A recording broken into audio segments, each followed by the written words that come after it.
Hello, Coach. How you doing, Jeff? Pretty good. Very good. How are you doing? They're all good days, all of them. Doing super. Where's your office? You're obviously in an office. Are you Yeah, you're on campus? foundation at the SDSU Foundation. Okay. Do you work That there full time now? no, part time. Yeah, Okay. it's well, my wife would say full time, but I'm labeled part time. It's it's normal full time.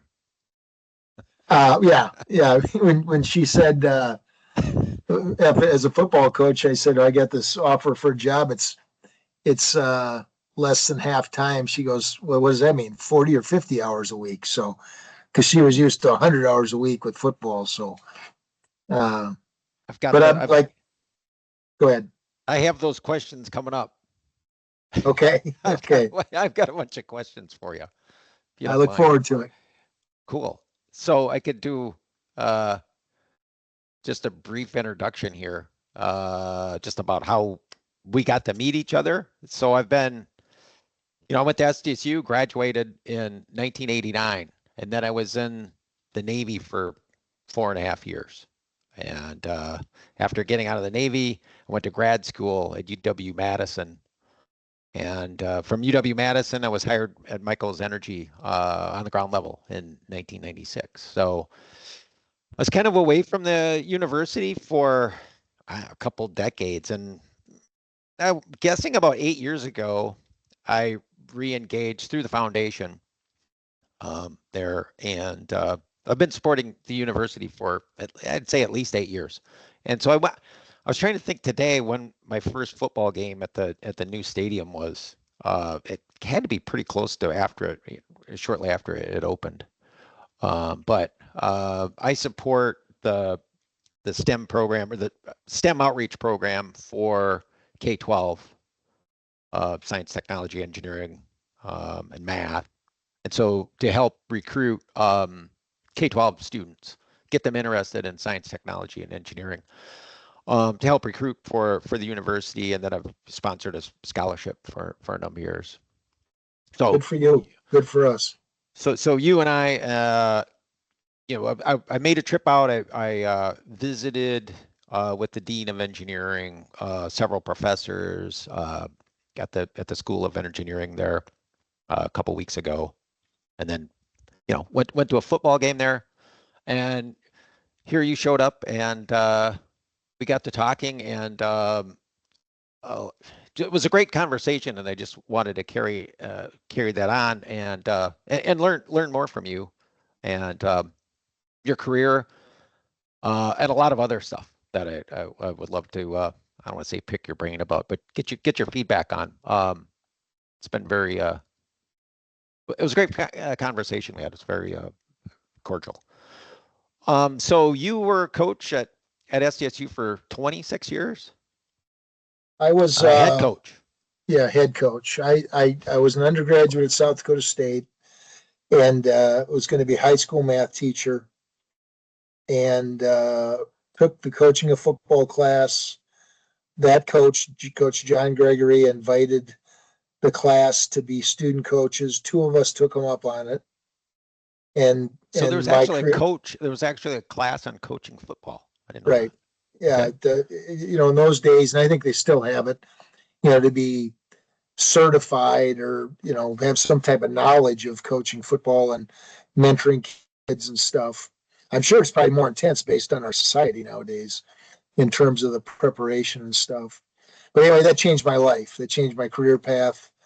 My eyes were open to something I'd never thought about, and that was being a college coach. So then I jumped around some and ended up at South Dakota State for 35 years as a DB coach, defensive backs coach, linebacker coach, defensive coordinator along with that.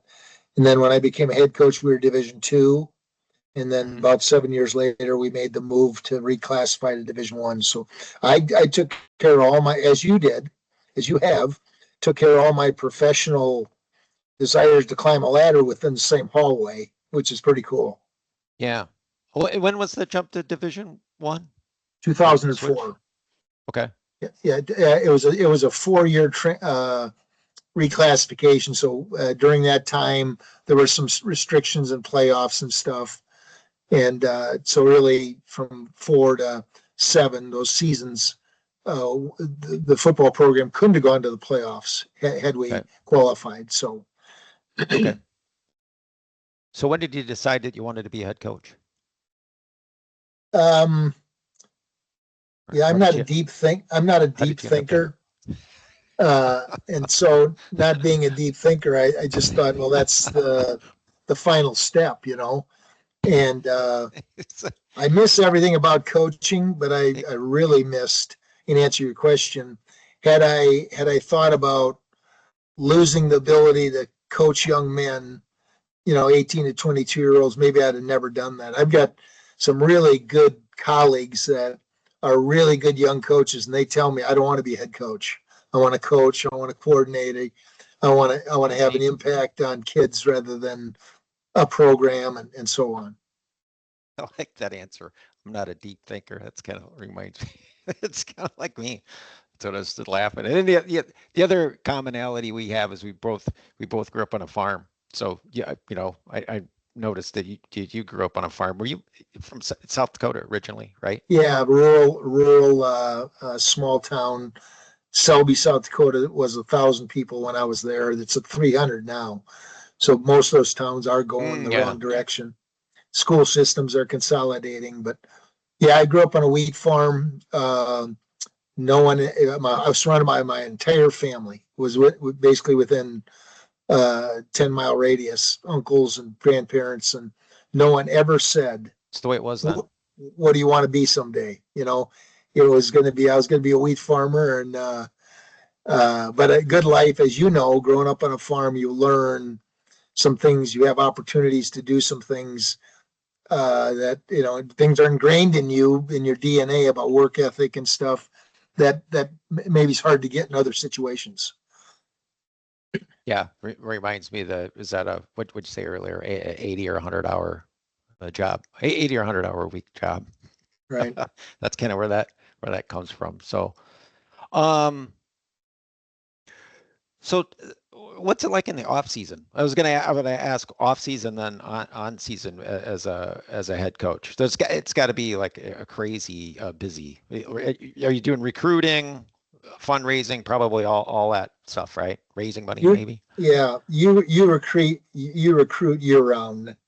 Yeah. And you always did that to some degree. Now, because everything's so accelerated and people have access to video instantly and things, it's more intense and it happens faster. But yeah, in the off season, you go from football to right into recruiting, and then so the season from late July to early February, you're really kind of you have no choice on what you want to do. You have recruiting weekends. You have recruiting weekends now in the summer before the season even starts as a senior. The What does rules that have what does that changed. mean recruiting weekends? So are you You, only allowed to talk to players at certain times? yes, you can. There's highly controlled based on the intensity of the profession and taking a notch up where coaches are getting paid 10-12 million dollars a year to coach football. I mean, they're not being measured on anything other than win-loss record, and so guys will figure out how to get an edge, and hence the rules. So when I was the head coach, you couldn't talk to kids after the signing date. You could talk to them through their their coach, but you couldn't directly contact them. Then in April and May, kind of mid-April, you could go out to the schools and spring recruit, and so you're talking to the coach about this next year's senior, but you still can't talk to him. And Yep. then uh, sometime I think it's June or July, they opened it up for one call a week because these kids would get abused. I mean, by Sure. coaches. So Had to be. in answer to your question, a recruiting weekend in the old days would be after your season was over. you would be out recruiting, and then we'd come back, and then you would invite in the recruit or recruits and their parents. And you might have 20 recruits, 30, 40 parents, and you would take that recruiting weekend and introduce them to everything about South Dakota State and South Dakota State football. So it's kind of like showcase your school. It's yeah, a Every, little bit. Yeah, like okay. everything was perfect, other than the weather in South Dakota. But but now here's how it's changed. In fact, Jeff, I said when I became head coach in '97, I'm not going to offer a kid a scholarship until I'm in his home after his senior year. So uh, what I was saying is we're going to recruit him. We're going to have him on campus for game day visits, but we're not going to offer him a scholarship till I sit with him in December. Now, at the end of my career, I was calling guys up that I'd never met in the start of the season and offer them a scholarship. Hadn't met their parents, hadn't been in their home. And why did we do that? Because everything's accelerated, and they already had 10 offers from 10 other schools. And if we don't get in the game, and so we had to accelerate everything. So my last 5 years of being a head coach, I was in 2 home visits. Because So everybody else you were literally going to homes, visiting homes, and early, yeah, putting a lot of miles. Wow. Okay. they had, in my opinion, one of my best evaluations of a young man was to sit in his living room. He's there, maybe his brother, sister, whatever, and his parents are there. And I'm asking the parents questions, and I'm watching the kid to see how he honors his parents, because those should be the most influential people in their life, in his life. And I've had guys roll their eyes. I've had guys sit on the edge of their seat and act like, boy, I love my parents, in the whole spectrum. And I had a young man in my office tell his mom to be quiet. She talks too much. We obviously didn't offer him a scholarship, because he's not going to respect me or the head coaching or the coaching staff if he doesn't respect his family. Wow. Wow. That's really interesting. Times have changed, huh? Tremendously. Yeah, Yeah. but we still look for the our staff does it. We did it. You still look for the guy. I'm getting the weeds here a little bit, but I'm a geometry teacher. In geometry, there are things called postulates, which are givens. They're true. Being a math guy and engineer, you breeze through that stuff. Yep. Well, a postulate in life is it's true. It's given, and we had a postulate named after a player that said, "Go beyond the measurables." What I'm getting at is, you can measure their 40 time and their vertical jump and their GPA and their film, but you have no idea what their heart or their goals or their background is. And so we spent a ton of time after we identified guys like you do in interviewing, going way beyond the transcript, way beyond the job experience. We had 18 tough questions for our assistants, and I had 3 of my own tough to really find out what's this guy about that's 6'4", 250 pounds, runs like a deer. Everybody else has offered him, but what are we going to offer him? Does he fit? What kind of kid is he? Long answer, but we took a lot of pride in that. And I think that's why we had success, really. Yeah. That's awesome. So what about the season? What's the season like? It's got to be like 14-7 or like maybe more. Well, it's I'll take it from where people would understand it. You play on Saturday. Yep. Saturday you're the graduate assistants and quality control guys are breaking down film and stuff. You go, and I'll talk about my schedule. I go in the office really early Sunday. I watch my film. So as a head coach, I got to watch offense, defense, special teams, made notes on plays, went to church with the family, had lunch, went back to work, worked until about 12 o'clock Sunday night, in early Monday, work all day, have about 3 hours of team time Monday night. That night probably ended about 11 or 12. And then Tuesday, you have to put the game plan in. So Tuesday morning, you're in early and you're watching all the film. Now, what do I mean by that? So people have software that you take 5 of these games from a team and enter all the data, and you can divide up that film, sort that film any way you want.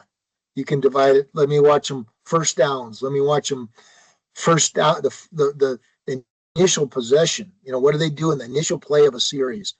You can watch third down and medium on the right hash. I mean, it's mind-boggling. So depending on Right. So that's why all the hours. And then Wednesday night, again, you got practice, you have player meetings, you have lifting you're going to. And so those, it added up to surely over 80 hours and sometimes 100 hours. Maybe you're jumping on a charter plane to fly to Youngstown, which is what our team's doing tomorrow. Or maybe you fly out of Brookings, or do you got to drive to Sioux Falls or something like that? Yeah, Sioux Falls. Yeah. There are no the basketball teams, because of the smaller jets, can fly out of Brookings, but there are no big planes in here. So So anyway, and then you do it again, and you're calling recruits during this time. You're having recruits come in on the weekends. Spending time with them. It's an intense time, and that sort of always kills me. You do all this work, and then you get done with the game. You go to church Sunday, and somebody questions how you coached. Leave me alone. Leave me alone. And all they did was show up at the game. So we all know how to call first and goal at the 4. We all know what play to run. After at the TV, as we're watching on TV. So tell me about the game plan, because this is something that I've never understood. So you set a game plan. I think you said on Tuesday, right? Yep. So what happens when you go in and you throw a pick six, and maybe it's 2 plays in a row, 2 things that just kind of blow the whole game up? Do you stick to the game plan then, or how does that change, or what do you do when something like that happens? Good question. Well, the game plan, I'll give you an example of. I was a defensive coordinator, so I would have a sheet that would have 1st and 10 calls versus personnel. Okay, so personnel, what does that mean? On there, how many tight ends do they have? How many running backs do they have? So I've got this call sheet. We see the huddle. They break the huddle coming onto the field. My graduate assistant says 12 personnel. Okay, and so I look at my sheet and I go 12 personnel, first down calls, and then I keep track, because I might have 5 or 6 of them, but I want to call the same one all the time. Okay, and you stick to that. It's 3rd and 10, 3rd and long. You got the blitz package. Now, your question, or you're wondering about, if they come out and do something you hadn't prepared for. I mean, off the wall. This is what it's interesting, because this is what I get from AI. Because as people are building AI models, like for self-driving cars and stuff, it's like no problem, except for what people will do out of the blue, and right. This is what this reminds me of. Yeah. So sorry for interrupting. No, you're good. It's fun to connect different concepts with a similar, mindset. And so really, you've already spent 100 hours, say 90 hours on this thing. You're not going to throw it out. Okay. You might have to go, if you've done the program the way you're supposed to do it. If you've run the program, then you have everything mastered as a program. So our players know every call, they know their rules, all that stuff. So you may have to go, okay, they're going in unbalanced that we hadn't prepared for. Let's review the rule and then apply it and play. You're not creating a new defense, nor are you creating a new play. Okay. Sure. But you have this package, or this playbook, if you will. I always told our coaches, you need to have an answer book. It says on defense, you have to have an answer for everything. You can't have a kid look at you and say, what am I supposed to do, coach? And you go, well, we'll work on that at halftime. It's too late then. Because as you referenced, 1 or 2 plays might blow something up, but they also might win the football game. That's how fickle the game is, depending on scoring and field position and so on. So, it's almost always some big play. Sometimes that's in the middle. Everybody remembers what happens at the end of the game, but a lot of times stuff happens during the middle of the game. That really turns things around. Yep, and it has the same impact, just nobody remembers it. You're exactly right. Yeah, you should be a coach. I don't know about that. I watched a lot of football. So, what would you say was low point? What was your low point during your career? Let's say as a head coach. I don't ask the opposite. No. The low point. I'll give a general case. The low. I was different as I would say I was not better, but different than a lot of head coaches. I didn't use profanity. I didn't give a fiery talk before the game. I figured out who God made me to be, and that's the easiest person to be, whether you're a farmer or a football coach. So I tried to be that. And so the hardest part was when you make a commitment to a young man or a coach and his family, and it doesn't work out. And so my lowest point was when I would bring a player in and say, I'm going to have to cut your scholarship. This is not working. And so you understand a little deeper that I fired, I think, only 2 coaches in my 26 years. And I'm not excited about that. That I failed there. Not they didn't fail. And I think I only cut 2 players in 26 years. And so my deal was the parents give you their 18-year-old kid. It's not my job to catch him doing stuff wrong. It's my job to correct him and teach him when he does something wrong and help him along this journey. And so I'm a grace guy, not a law guy. The term 3 strikes and you're out. I've never used that term, and nor will I ever use that term, because and you experience this however you deal with it. That's up to you, and that's up to your personality. But if I was you and I was in your position and I made a hire and it appeared to be bad, my first inclination would be, how do I correct this? How do I get this? Right. I saw something in this person. Many coaches are not like that. A huge majority of the coaches are, especially with the transfer portal now. You can cut 20 guys and fill it in a week nowadays. So, at different times of the year. So anyway, toughest time was cutting people. Great. I gave a speech probably 3.5 years ago, down in Sioux City, and this big guy comes up to me and he looks at me and he goes, "Coach Stig, Greg Hoffman." And I go, first thing out of my mouth was, "I cut you, didn't I?" He goes, "Yes." And he's this monstrous guy.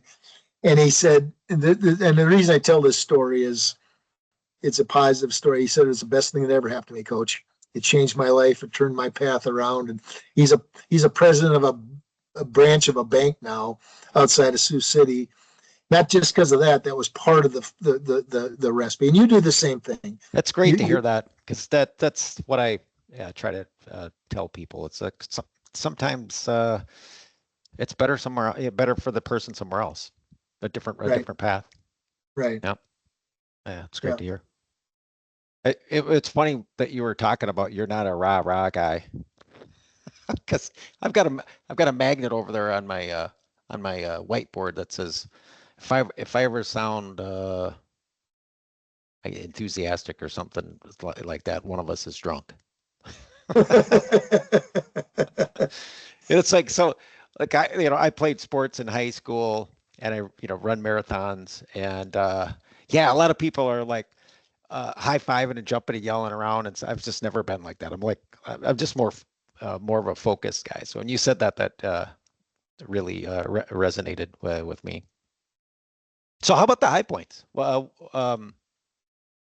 the high point. What else, again, other than you drove to a national championship, of course, but yeah, we won a national championship. That wasn't the high point. That was part of the journey. The high point. I used to have this office over in the football facility, overlooked the stadium and overlooked a little bit of the campus. And I had this long hallway that I could see people. When I saw a player coming down who had graduated, and he's got his wife unannounced, maybe a couple kids, and I get that hug and I meet his wife. If I hadn't been to the wedding, meet the kids, we sit down, and he says something to the effect that, Coach, my experience in the program changed my life. I am who I am because of that. And I think, holy nutmeg, is this a pretty cool responsibility, job, the whole deal. And then his wife might say, Coach Stig, he says that stuff all the time. So, and you had met her before, yeah, probably, yeah. So I mean, it's getting more and more. This last summer, my wife and I went to 8 weddings and we were invited to 10. We couldn't make 2 of them, so we get to meet a lot of brides. But the point is this for me: success was in the people. You know, when we won the national championship, the best feeling I had is when I wasn't on the stage yet, because I got interviewed and I'm looking at the stage. I see all those players and their smiles and their hats and their championship T-shirts holding the trophy. I think, how cool is this? Look what I get to be part of. Yeah, I can still see that. I mean, I can picture what you're talking about. Yeah. Saw it on TV myself. So, how about the student athlete part of it? Hey, we talked a little bit about that when we met in Brookings. All your athletes are strong students, right? Would you? Yeah. Again, tell me a little bit about that. Yeah. Again, that's immeasurable, right? I mean, look at their GPA. I think this has changed now, but you used to always have an ACT score, some type of standard measurement. Our 18 tough questions, I don't have them in front of me, but our 18 tough questions addressed pried into their interest in academics, type of deal. My Jack or Away, our pillar statements spoke a bunch about academics and success and so on. And then again, I don't think proof we are different. Pitcher, when SDSU plays in the playoffs, they're going to bring in some ESPN announcers to do the game, right? It's an NCAA event and ESPN is producing it. So they're going to bring in their own announcers, but they're not going to come see me in person. They're going to call me on a Zoom like this, and we're going to talk about the team. So when you watch these announcers do these games, they've done a ton of research and they've done a ton of visiting with the coach. So one of the early ones that I did, we're in the playoffs. I'm talking to the ESPN guys, and I'm using the term student athlete, what we're talking about. And the one of the ESPN guys goes, whoa, coach. We have never heard another coach use the term student athlete. And I went, holy nutmeg. Is that sad? Is that sad? And so our guys could major in anything. If they were high up in chemistry classes, I knew there was going to be a chemistry conflict. I knew if they wanted to be a what do you mean high up in a chemistry class? Like meaning a conflict? Meaning like there's fewer choices of classes. So the further you get down, everybody takes general chemistry, but who takes advanced organic chemistry? 400, I knew 400 or what level? Yeah. Okay. Yep. And we lived with those. We had guys coming and going from practice just about every day because of class conflicts. We moved practice. We had the standard time schedule. We'd move it permanently because we had 5 class conflicts whenever. Yep. But I think one of the things, again, it's pretty cool. You can give that stuff lip service, but when our grade checks came out, because we'd check we didn't do it electronically. We had our players carry information to the professors and have them fill it out and bring it back. But anyway, when they came out, we tabulated them. I had our academic coordinator come out at the end of practice. And so it wasn't me, it was the academic coordinator praising the guys that were doing well, going over the guys that had straight A's and almost straight A's, and maybe even a guy that's got two A's, a B, and a C, but he's really struggled. And we would just continue to take those things that were important and magnify them, as opposed to, hey, academics are important, and never talk about them again. Sure, sure. Yeah, I noticed there's a number of engineers on the team and really high GPAs, and yeah, I don't know how they pull pull that off with all the time required for student athletics. It's amazing. Cool. They have a very, very regimented schedule, and again, if we've done our research, they embrace that. They don't try to break that. They embrace it because of we've done our research and figured out what's inside this guy's chest and his heart and his head. So Yeah, we're not having a guy coming there and wanting to be big man uptown, sure. uh, big man anywhere really. Do you have a maybe it's measured like among other schools in the league, like how's your student athletes athletic or academic performance compared to others? Yeah, there used to be a graduation ratio, which was Okay. how many Yep. how many guys, what percent of guys in your program are poised to graduate uh, after, I think, 4 years. And then, it was a longevity thing because you had to wait per class every 4 years. You got to, or every year you had the new stats. They've gotten rid of that because how college football has changed and the transient mentality of no, I'm going to be here for a couple of years. If it doesn't work, I'm going to go here. And Hmm. now one of the measures is uh, that you get a point for every guy everybody gets 2 points or has access to 2 points. Is he eligible, meaning academically eligible, and he's still on campus? So you get a point for a guy that transfers because he was academically eligible, but if he's not on campus, you lost him, and so and that ends up being like a batting average, but that's got to be in the 90s, or otherwise Okay. you're. But the other thing our conference does is they give out commissioner's awards. So if you got a 3 point or above, I think it is.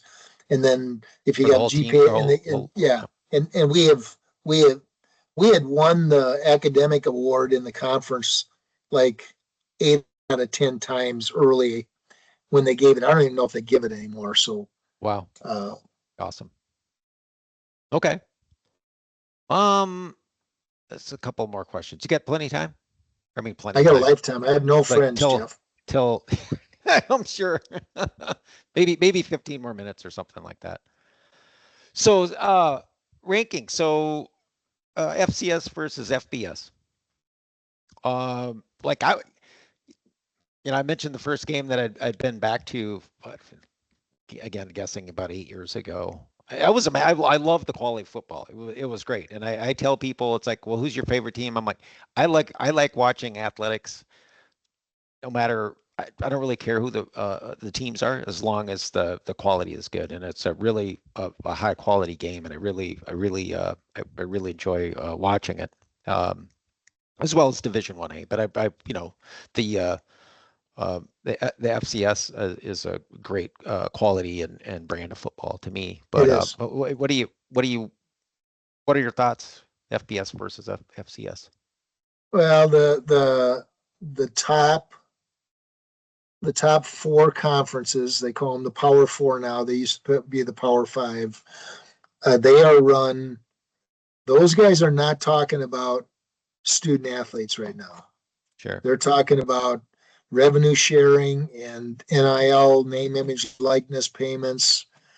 They have people watching other people's players at lower levels to see who's doing well, like a scouting department to see who they can offer a good deal to get them to come to their school. So that's a business as close as a business, and they are not really run there's not a lot of control by the NCAA over those schools because they have so much money and they really don't need anybody but themselves. Then there's the FBS, other five, the Conference USA and the Mountain West and those schools. And those schools can't keep up uh, and many times struggle in some areas, but it's a really good level of football. Then you have FCS, like you said. And at our level, I would say when you use the term student athlete, it means something. Again, our guys could major in anything as they can in just about every FCS school. It's a high level of football. I mean, last year, last year at one point, we had the top two tight ends in the NFL were both from South Dakota State.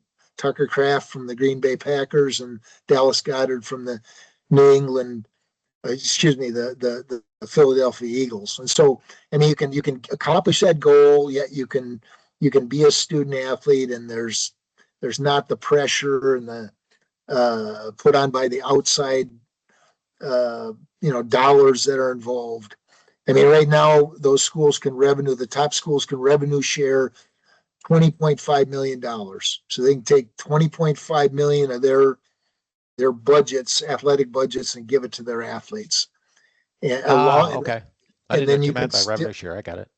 you can still have NIL, which is getting paid for your name, image, or likeness. So I mean, it's And some of that's tied to the jersey and the brand of the school too, right? yeah. It's I mean, our quarterback here at South Dakota State's got a couple deals that he's publicly or social media tweeted out, type of deal. Every kid has the opportunity. It's just, where's the money and what level are you playing? Uh, you know, and two of our guys that stayed last year were offered huge amounts of money to go to a different school, and they chose to stay because they're small town South Dakota guys that can play at that level but want to be here. So And you've been able to maintain that a lot. I think I was watching a different YouTube video of you. You've been able to, keep your guys on campus, get them graduated, correct? yes, Well, yeah, our kids graduate, and Tucker Kraft, for instance, with the Packers, he was offered a mess of money, and he ended up leaving a year early. First guy we ever had do that. He had 1 year of eligibility left and left a year early, but he's a phenomenal football player and so on. It's people use the term culture, Jeff. That's a big part of it. I didn't use the word culture. I used the word culture to define what I was talking about, but I used the term family when I was the coach. And I mean, everybody understands not everybody has it, but everybody understands what a perfect family would be like, with love and accountability and everything about you matters, not just your 40 time and your height and weight. And that's what we created at South Dakota State. Cool. Just got a couple more questions. And they're like based on goal setting. So when did you first eye the national championship? Or maybe you didn't, maybe that wasn't a goal. Like when did you first see that as a possibility, or when did it become a goal if it was a goal? Well, two different questions. It was always a goal because I think even if you're out to lunch when you say it, your student athletes and your assistant coaches need to believe that you believe, and I felt very strongly that you build a football team. You don't snap your fingers and you have one. You build it. There's certain building blocks in terms of wins and conference championships and retaining your players and all those things. Mm-hmm. So when did it become a reality? I think we went to the playoffs in 2009 for the first time. Okay. And I think that then it was like, now we're on that stage, and we missed 2 years. We've been to the playoffs every year since then. We've been to the semifinals a ton and been to the finals 3 times.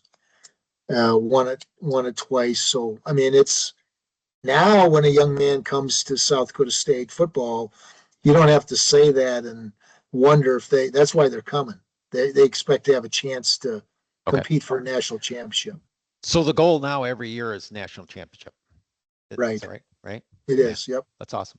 Yeah. Yeah, that's what I was wondering because I like to set goals that, realistically just from, a probability are probably less than 50%, but I'd rather I'd rather set it high and, come up a little bit short if, but obviously you want to get there. So Yeah. awesome. That's about all I have, Coach. Um, got through everything. Anyway, I would the last thing I would end up saying is I've said this to several coworkers a number of times watching South Dakota State play football or whatever, and I said, you've got a good team being you, the coach of South Dakota State, when it's like, they didn't play that well, and you still won by 24 points or something like that. Yeah. Right? High It's like high standards. it was that high standards. I Yeah. think it was that championship where you whooped NDSU. That was just like, it was amazing. That was an amazing Yeah. game. Yeah. That was a fun day. So Yeah. Yeah. I would end with this, Jeff. And I think I looked at your website. I don't know anything about energy other than I need it. And Yep. I looked at how your employees are highlighted in their bios. I looked at a number of those, and maybe I'm wrong, but it seems like you guys have a unique way of presenting your company. And I would say South Dakota State football. I said this in a different way, but I think we were unique. I think we Yeah. were Yeah. different, and uh, you know, if you can define that, I'm talking about us. If we could define that and be ourselves when kids were on campus, you get the guys you're supposed to get as you would get the employees you're supposed to get, and then the sky's the limit. Yep. Especially when you have a not a culture but a family that That's right. that is so strong. Uh, it's really powerful, and I'd like to think I had a big part of it, but the head coach hardly does anything in the program. I don't know about a CEO or whatever your title is, but let's be honest. Yeah, I was gonna say I've had a CEO coach for a number of years. I just had one for a year and a half now, and that's what he said about one of his former jobs. It's like if you do your job right and set things up, yeah, you don't do anything. Quote unquote, don't do anything. Right. But yeah, I don't think that's possible for a football coach when you've got kids are only there for 4 years tops. So Well, there's yeah, always tons of stuff to do. you do some of the unique things that title gets funneled to. I, Yep. I went to a ROTC leadership symposium early in my head coaching career, and I asked a guy with a bunch of decorations on his shoulders. I don't know if he was a general or what. Yep. And I wasn't trying to be a smart aleck, but I said, "So what is your job?" Because he had been observing our activities and just trying to find out. And I said, "What is your job?" And he said, "Just what you talked about." He said, "My job's to figure out how to not do my job." All right. You Okay. know, in other Yep. words, what I'm going to have people doing those things so I can motivate and daydream and find out Keep what's it going. next for them. Yeah. Keep it So going. Yep. All right, Coach. I really appreciate this. This it will was a be this treat. will be great. Yeah. Uh, well, have a good trip down to Illinois We will. and All right. beyond. So take care. I'll All right. see you again. You So too. long. Bye. See ya.